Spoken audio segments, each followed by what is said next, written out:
பாடி measurement வச்சு ஒரு tops வரைஞ்சிடலாமா? First துணியை 4ஆக மடிச்சுக்கோங்க. கீழேருந்து மேலே லென்த்து மார்க் பண்ண போகிறீங்க. லென்த்து மெயின் கிளாத்தை விட லைனிங்கில் 2 இன்ச்சு கம்மியாக இருக்கணும். ப்ளஸ் மேலே 1/2 இன்ச் தையலுக்கு, கீழே 1/2 இன்ச் தையலுக்கு. இப்போ நான் ஷோல்டர் மார்க் பண்ணுறேன். உங்களோட பேக் நெக் வந்து 7, 8, 9 வச்சாலும் ஃபுல் ஷோல்டர்லேருந்து 3.5 இன்ச்சை மைனஸ் பண்ணால் ஒரு வேல்யூ வரும். அதை 2ஆல் டிவைட் பண்ணிவிட்டு வர ஆன்சரை மார்க் பண்ண போகிறீங்க. இப்போது இவங்களோட ஷோல்டரில் நான் ஸ்லோப் கொடுக்க போகிறேன். எல்லாருக்கும் ஸ்லோப் கொடுக்க வேண்டாம். டீப் நெக்லாம் போகும்போது இவங்களுக்கு 34 தான் உடம்பு, ஆனால் ஷோல்டர் ரொம்ப பெருசுன்றனால ஸ்லோப் கொடுக்குறேன். அதுக்கப்புறமா நான் ரெடி ஷோல்டர் எங்கேருந்து மார்க் பண்ணுறேன்னு பாருங்கள்.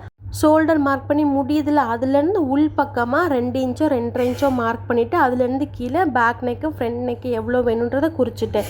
அதுக்கப்புறமா ஸ்லோப் கொடுத்தேன்னா அதை இப்போ நான் வந்து சாய்வாக கோடு போட்டுட்டேன். அதுவும் மேலே 1/2 இன்ச் தையலுக்கும் ஷோல்டரில் வச்சு. அப்புறமா நெக்குக்கு அந்த பாக்ஸை போட்டுட்டு நமக்கு தேவையான நெக்கை வரைகிறோம். ரெக்கார்டட் வீடியோ வெறும் 100 ரூபா வேணுன்னா வாங்கிக்கோங்க.